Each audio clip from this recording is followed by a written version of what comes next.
वैसे तो पार्टी का उल्लंघन हो जाएगा बोलना। डॉक्टर के खिलाफ प्रशासन ने कार्रवाई की, हॉस्पिटल को सीज कर दिया, डॉक्टर भी गिरफ्तार हो गया। राजेंद्र गुढ़ा यहाँ से ताल ठोक चुके हैं, जो हमारे सूत्र बता रहे हैं उस हिसाब से। किस रूप में देखते हैं आप इसको? राजस्थान में एक क्याम बिरादरी है जिसमें सबसे ज़्यादा सेना में जाते हैं और सबसे ज़्यादा शहीद है। तो मंडेलिया परिवार बार बार चुनाव हारता है, तो इस बात की वफादारी हमारे अकेले हिस्से में है। कांग्रेस पार्टी ने एक भी टिकट नहीं दिया। पूरे राजस्थान के मुसलमानों में इस बात का गुस्सा था।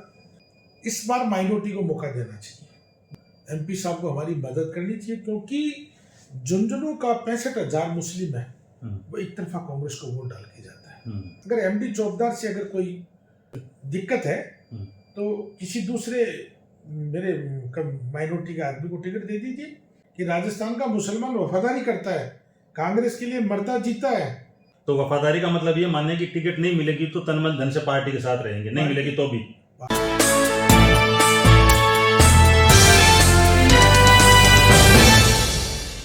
राजस्थान एक बार फिर चुनावी मोड पर है।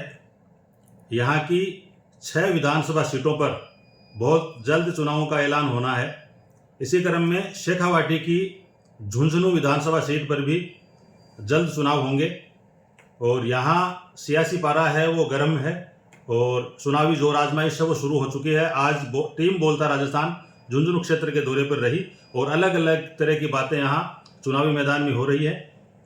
हमारे साथ राज्य मदरसा बोर्ड के चेयरमैन एमडी चौबदार साहब, जो यहाँ से कांग्रेस की टिकट के दावेदार भी हैं। एमडी साहब, 6 महीने में दूसरी बार आप चुनावी मैदान में जा रहे हैं या आपकी पार्टी चुनावी मैदान में जा रहे हैं, टिकट के दावेदार हो गए हैं। क्या लगता है, क्या महसूस करते हैं आप झुंझुनू विधानसभा सीट को लेकर? शेखावाटी क्षेत्र जो है वो सदैव कांग्रेसी विचारधारा का रहा है और मुझे तो पूरा भरोसा है कि राजस्थान की 6 सीट तो बाई इलेक्शन होने जा रहा है, उस पर कांग्रेस चुनाव जीतेगी। ऐसा भी लोग कहते हैं कि लोग घर बनाने के लिए राजनीति में आते हैं। राजनीति में आने का पीछे कारण क्या आपका?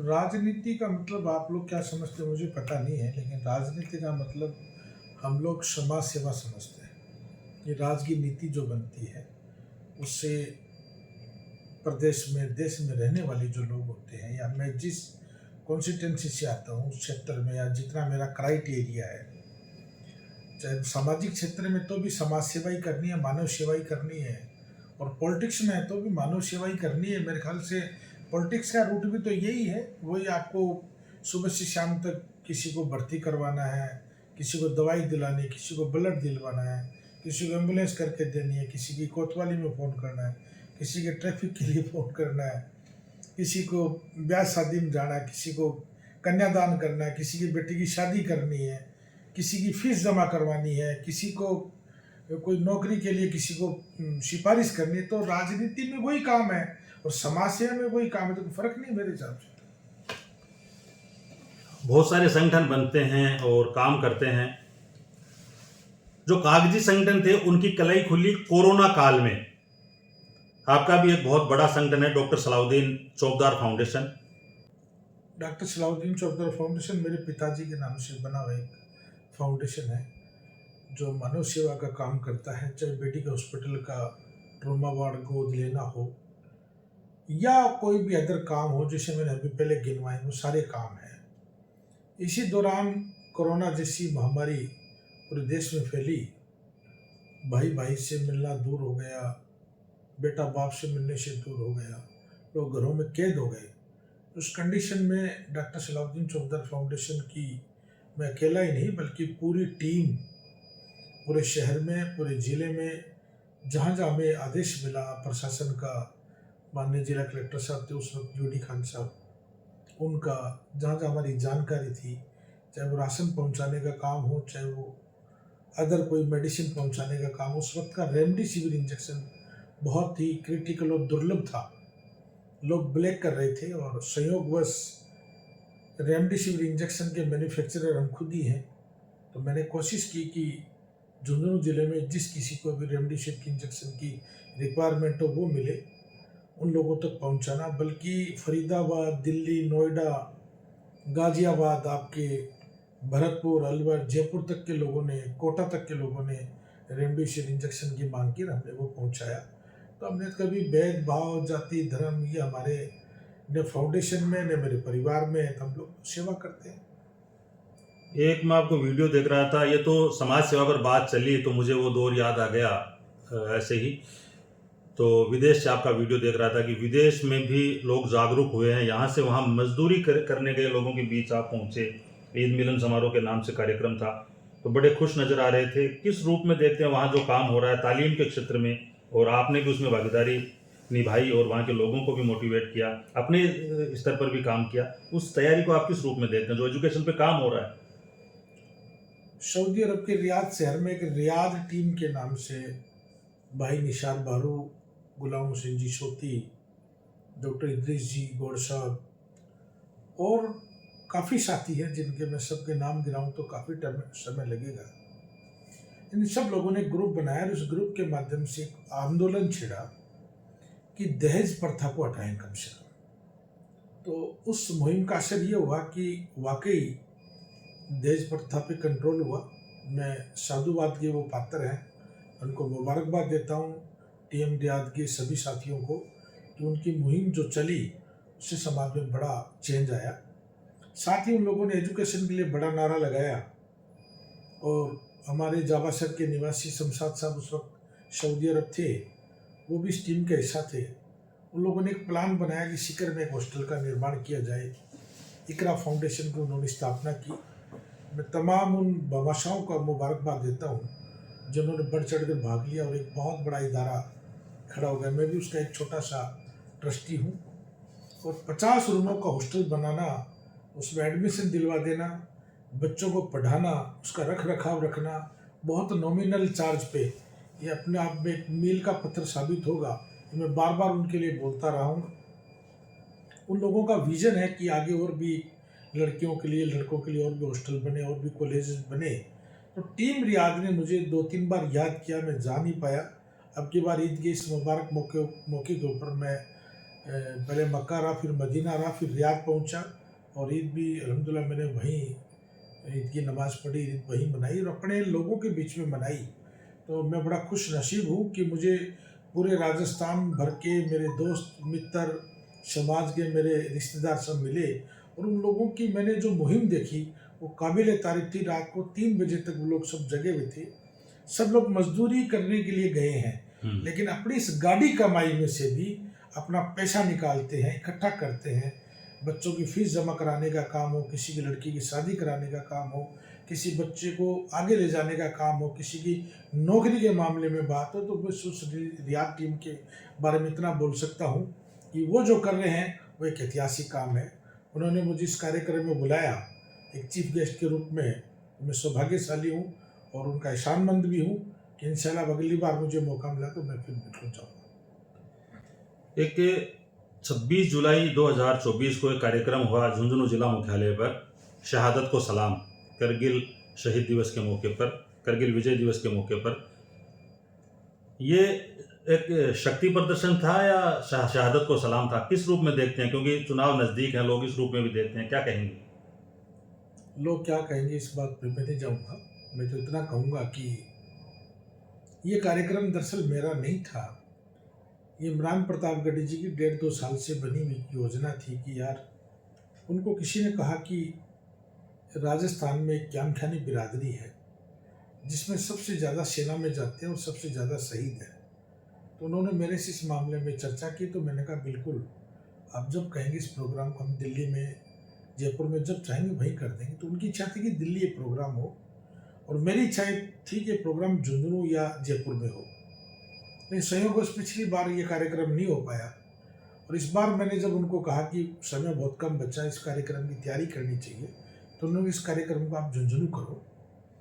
और इस कार्यक्रम के पीछे हमारी एक लॉजिक थी, हमारी एक भावना थी कि झुंझुनू जो शहर है वो गंगा जमनी तहजीब का शहर है।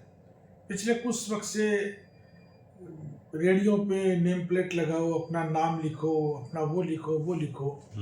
तो हम लोगों का एक जवाब था कि झुंझुनू वो शहर है जहाँ गंगा जमनी तहजीब को आज भी हम लोग जिंदा रखे हैं ना, हमारे पुरखों ने इसको जिंदा रखी है, हम लोग भी इसको जिंदा रखेंगे। हमारे यहाँ जब लोग सेना में जाते हैं तो कोई जाति धर्म भेदभाव की बात नहीं होती है। इस ऐतिहासिक प्रोग्राम में सांसद इमरान प्रतापगढ़ी जी का आना, इतना समय देना, साथ में तीनों जिलों का कंबाइंड प्रोग्राम होना, हजारों की संख्या में लोगों का पहुंचना। नीमका थाना भी हमारा नया जिला बन गया। चारों जिलों के शहीद परिवारों का सम्मान होना, गैलेंट्री अवार्ड लोगों का सम्मान होना, कारगिल योद्धाओं का सम्मान होना और हजारों की संख्या में लोगों का पहुंचना अपने आप में एक ऐतिहासिक प्रोग्राम था। लोग चुनावी दृष्टि से क्या सोचते हैं, मैं इन चीज़ों पे ध्यान नहीं देता।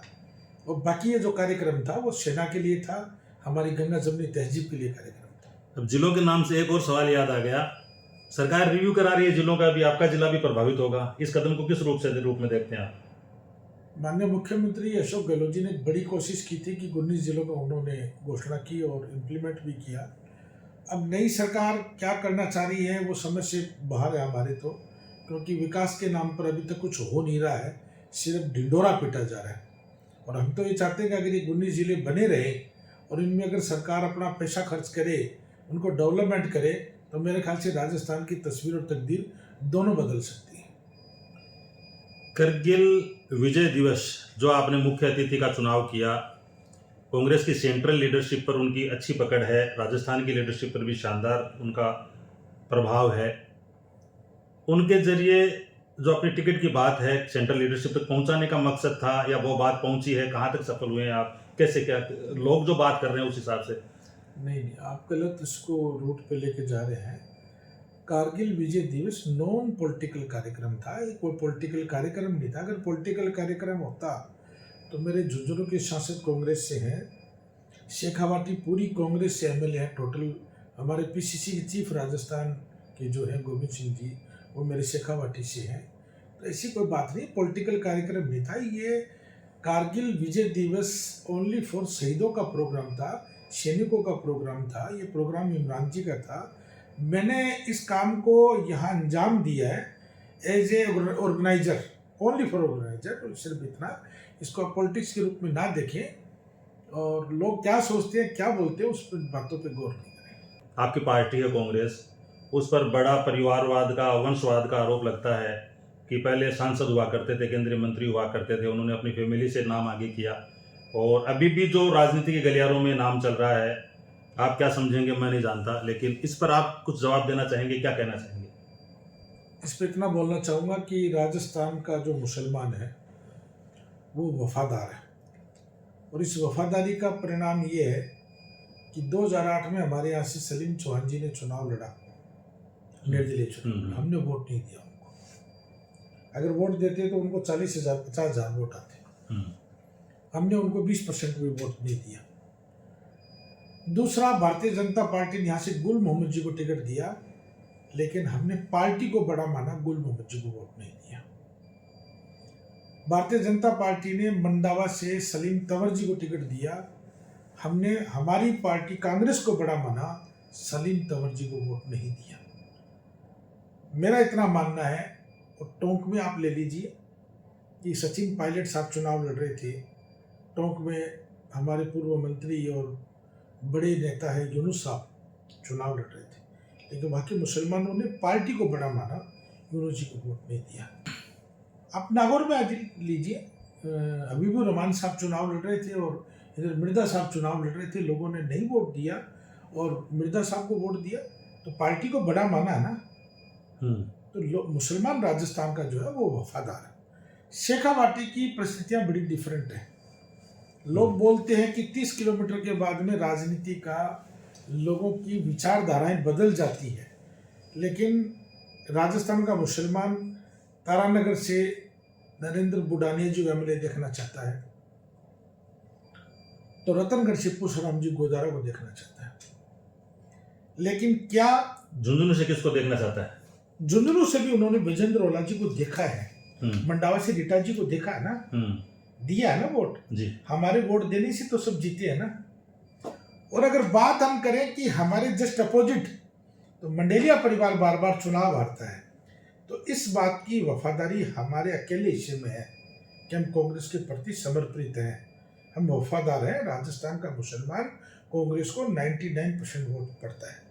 पिछले लोकसभा चुनाव में यानी 2024 के लोकसभा चुनाव में कांग्रेस पार्टी ने एक भी टिकट नहीं दिया। पूरे राजस्थान के मुसलमानों में इस बात का गुस्सा था और ये मैंने कई बार मेरी मीडिया में आपके मीडिया के माध्यम से लोगों को कहा है कि मैंने आला कमान तक ये बात पहुंचाई कि आपने टिकट नहीं दिया। हर बार एक टिकट देते हैं। आज़ादी के बाद से लेकर ऐसा कोई भी मौका नहीं था, भले वो हारे जीते, एक टिकट आपने दिया है।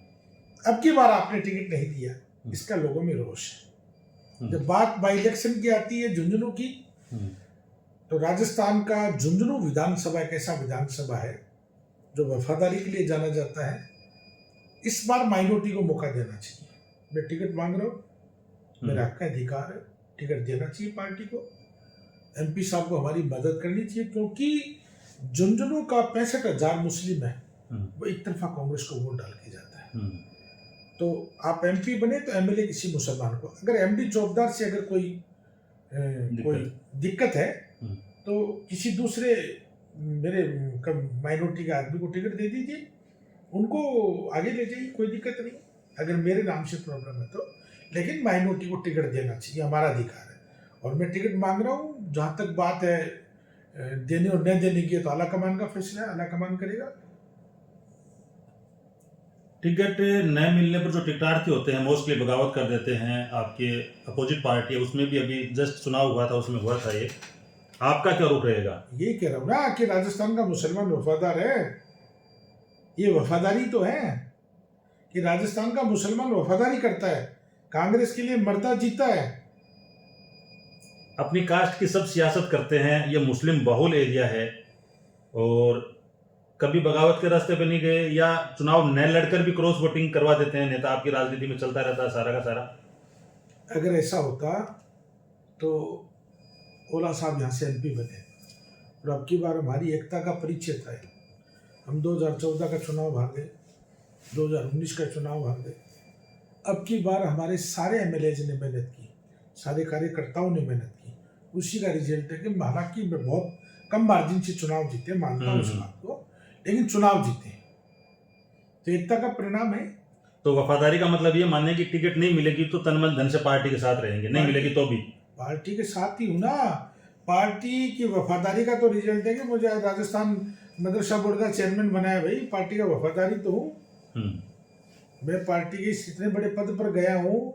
मैं जिस शहर से आता हूँ, जिस कॉन्स्टिट्यूंसी से आता हूँ, तो मैं सबको कहता हूँ ये बात कि 1952 से लेके 2023 तक झुंझुनू का कोई भी मुसलमान आज तक पॉलिटिकल अपॉइंटमेंट नहीं हुआ, न एसीसी का मेंबर बना, न पीसीसी का मेंबर बना। 2 बार member of parliament captain Ayub साहब बने हैं। राजस्थान में कांग्रेस ने सब जगह प्रैक्टिकल किए हैं, लेकिन इलेक्टेड लोकसभा का मेंबर बना सदस्य भी नहीं, कभी नहीं बनाया ही नहीं सर। तो मैं तो भाग्यशाली हूँ। माननीय अशोक गहलोत जी ने, राहुल गांधी जी ने, इमरान प्रतापगढ़ी जी ने, आपके हमारे केसी वेणुगोपाल जी ने, मेरे जैसे एक अदने से कार्यकर्ता पर ये मुझे प्रमोशन मिला, बड़ी बात है। चौधरी साहब, लंबे समय से झुंझुनू विधानसभा क्षेत्र से विधायक बनने का आप सपना देख रहे हैं। आज मौजूदा दौर में कौन सी वो चीज़ें हैं जो आप करना चाहते हैं जो हुआ नहीं है? झुंझुनू विधानसभा क्षेत्र के लिए क्या करना चाहते हैं आप, अगर आपको मौका मिलता है? वैसे तो पार्टी का उल्लंघन हो जाएगा बोलना, बाकी इतना बोल सकता हूँ कि झुंझुनू विधानसभा आज भी मूलभूत सुविधाओं से जूझ रहा है। यहाँ विकास जितना होना चाहिए था, नगर परिषद हमारी रही है, एमएलए हमारे रहे, एमपी हमारे रहे, लेकिन इतना विकास नहीं हो पाया।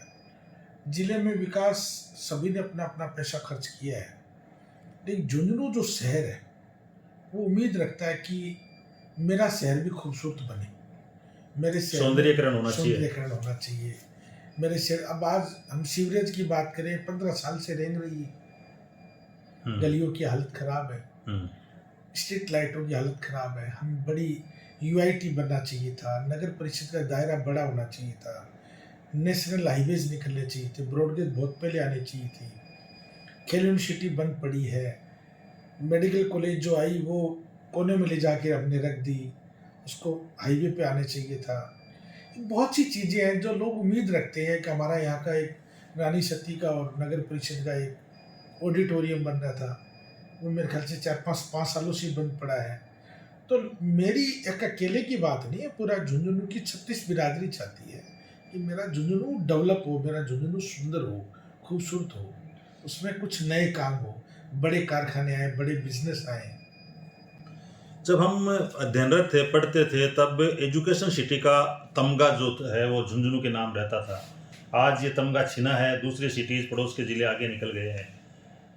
क्या कारण मानते हैं इसमें आप? सीकर हमारे से बहुत आगे चला गया। इसमें मूल विश्वविद्यालयों का मैं मानता हूँ, क्योंकि एक दिल्ली और जयपुर के बीच में हमारा एक ये बीच का जो झुंझुनू शहर है, नेशनल हाईवेज की कमी रही, ब्रॉडगेज हमारे यहाँ लेट आई। सीकर एक सेंट्रल पॉइंट था, तो उसको कवर करके लेके हॉस्पिटल का अभाव रहा, सुख सुविधाओं का अभाव रहा। ठीक है, एक नॉर्मली सुविधाएं जो थी वो तो थी, लेकिन एक्स्ट्रा ऑर्डिनरी जो होनी चाहिए थी वो नहीं हो पाई। तो मेरी इच्छा है, जो भगवान ने, अगर ईश्वर ने, अल्लाह ने राजयोग लिखा है, और अगर कभी मुझे मौका मिला तो अच्छा करने की कोशिश करेंगे, अच्छा करें। झुंझुनू बहुत अग्रणी जिला रहा है और यहाँ जिला हेडक्वार्टर पर एक हॉस्पिटल में, अब भूल से हुआ कैसे हुआ समझ से बाहर बात है, एक महिला जिसका ईद बानो नाम है, उसका देहांत हो गया। अखबारों में, मीडिया में ये चल रहा है कि गलत किडनी निकाल ली, और इतनी बड़ी ये लापरवाही हुई, और उसके बाद जो कार्रवाई हुई है, हालांकि देहांत हो गया उस महिला का। क्या रहा प्रशासन का रुख और इसको किस रूप में देखते हैं आप? डॉक्टर के खिलाफ प्रशासन ने कार्रवाई की, हॉस्पिटल को सीज कर दिया, डॉक्टर भी गिरफ्तार हो गया। ईद बानो की गलत किडनी निकालने के कारण वो पिछले 65 दिनों से जयपुर के SMS हॉस्पिटल में एडमिट थी। अभी 4-5 रोज पहले ही उनका निधन हुआ है। आप गए परिजनों के? मैं बता रहा हूँ, पूरी कहानी बता रहा हूँ। जिस दौरान उनकी डेथ हुई उस दिन मैं दिल्ली था, और यहाँ हमारे अग्रिम संगठन जो है, जिला मदरसा कमेटी के अध्यक्ष इमरान बड़गुजर और जितने भी सामाजिक संगठन हैं सब इकट्ठा हुए। काजी बिरादरी के पूरे लोग, भाई इकबाल लालपुरिया जी और रुस्तम अली जी काट वगैरह, जितने भी जो लोग सामाजिक लोग थे, नुआ के टोटल लोग इकट्ठा हुए और सरकार के सामने बात रखी। 2-3 दिन धरना प्रदर्शन चला। संयोगवश यहाँ के जो जिले के प्रभारी थे अविनाश गहलोत जी, वो झुंझुनू आए, उन्होंने बात की, उन्होंने आश्वासन दिया इस बात का कि मुख्यमंत्री जी से मैं मिलवाऊंगा पीड़ित परिवार को, और डॉक्टर के खिलाफ हत्या का मुकदमा दर्ज होना चाहिए, उसकी पोस्टमार्टम की रिपोर्ट आ जाएगी, हत्या का मुकदमा भी दर्ज होगा, सरकार की तरफ से जो परिवार को सहायता मिलनी चाहिए। मैं आज ही उनके परिवार से मिलकर आया हूँ, और 12 या 13 या 14 के बीच के दौरान मुख्यमंत्री जी से अविनाश जी गहलोत साहब ने कहा है कि मैंने समय मांग रखा है, तो उस पूरे परिवार को, उनके परिजनों को, उनके ननियाल ददियाल वालों को बुला के उनसे मुलाकात कराएंगे। सरकार से जितनी भी हमारे से हो सकेगी हम लोग कोशिश करेंगे। हालांकि मैंने आज उनके परिवार में जाके पेंशन से जोड़ने की घोषणा की कि हमारे जो एक डॉक्टर सलाउद्दीन चौधरी फाउंडेशन जो चलता है, उस फाउंडेशन के माध्यम से उस परिवार को 1500 रुपये महीने पेंशन का मिल जाए, ये मैंने आज जोड़ा। बड़ी बात है। झुंझुनू लोक विधानसभा उपचुनाव से रिलेटेड एक सवाल और है। आपकी सरकार, गहलोत सरकार में मंत्री रहे, राजेंद्र गुढ़ा यहाँ से ताल ठोक चुके हैं, जो हमारे सूत्र बता रहे हैं उस हिसाब से किस रूप में देखते हैं आप इसको? राजनीति में, लोकतंत्र में सभी को हक है चुनाव लड़ने का, मैदान खुला है, चुनाव लड़े, सभी हाथ आजमाएं, लेकिन कथनी और करनी में फर्क नहीं होना चाहिए। झुंझुनू के लोगों का कभी आपने सुख दुख में आए नहीं, कभी लोगों की, अब 1 साल से आप पूछ रहे हो कि साहब आप किसी के बैठने के लिए जाते हो, किसी के खुशी में शामिल होते हो, किसी बीमार की खिदमत कर रहे हो, किसी के लिए धरना प्रदर्शन कर रहे हो, तो सब समझते हैं लोग कि सब राजनीति के लिए हो रहा है। लोगों के बीच में इस वक्त जाके चुनावी माहौल खड़ा करना अपने अपनी सोच है, मैदान खुला है, कोई भी आए, कोई भी लड़े, सभी का स्वागत है। बाकी जनता जनार्दन है, किसको पसंद करती है, किसको नापसंद करती है, वो तो मौके की नज़ाकत बताएगी, मौका बताएगा। बाकी लड़ने का अधिकार सभी का, सबका स्वागत है। जब भी MD साहब से बात होती है, बहुत बेबाकी से और बहुत सूझबूझ से जवाब देते हैं। लास्ट सवाल की तरफ बढ़ते हैं। ये व्यक्तिगत सवाल है, मुझे नहीं पता आप किस रूप में इसको देखेंगे। 3 भाई हैं आप, डॉक्टर सलाउद्दीन चौधरी साहब के 3 साहबजादे हैं। एक फिल्मी दुनिया में है, एक बिजनेस में नित नए कीर्तिमान स्थापित कर रहे हैं, हम सब लोग जानते हैं।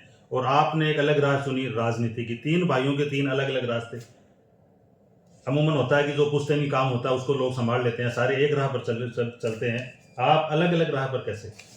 बहुत अच्छा सवाल आपका।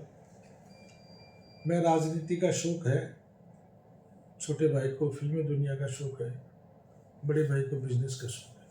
ये 2 चीज़ें सिमिलर है तीनों में कि तीनों बिजनेस का शौक भी रखते हैं और तीनों जनता की सेवा करने का भी शौक रखते हैं। तो हमारा मिशन तो जनता की सेवा करना है। किसी का शौक, उसको पॉलिटिक्स पसंद नहीं है, मेरे को फिल्मी दुनिया पसंद नहीं है। हमारे बड़े भाई को दोनों चीज़ें पसंद है, ये 2 चीज़ें सिमिलर है। हम तीनों को बिजनेस भी पसंद है, हम सब लोग बिजनेस करते हैं और जनता की सेवा भी करना पसंद है, तो तीनों की 2 चीज़ें सिमिलर है। तो ये थे राजस्थान मदरसा बोर्ड के चेयरमैन एमडी चौबदार साहब, कांग्रेस की बड़ी लीडरशिप, और इनकी जो विधानसभा सीट है वो हॉट सीट बन चुकी है। इसलिए हम खास तौर से इनसे मुलाकात करने के लिए और इस इलाके के लोगों की सियासी नब्ज टटोलने के लिए यहाँ झुंझुनू आए थे। साहब, आपने बिल्कुल शॉर्ट नोटिस पर हमें समय दिया, इसके लिए हम आपके तहे दिल से शुक्रगुजार हैं। बहुत बहुत धन्यवाद आपका, और आप सबका भी बहुत बहुत धन्यवाद। हमेशा की तरह आपका प्यार, सहयोग, समर्पण मुझे इसी तरह मिलता रहे। इन्हीं दुआओं के साथ, शुभकामनाओं के साथ मुबारक अली को दीजिए इजाज़त। जय हिंद।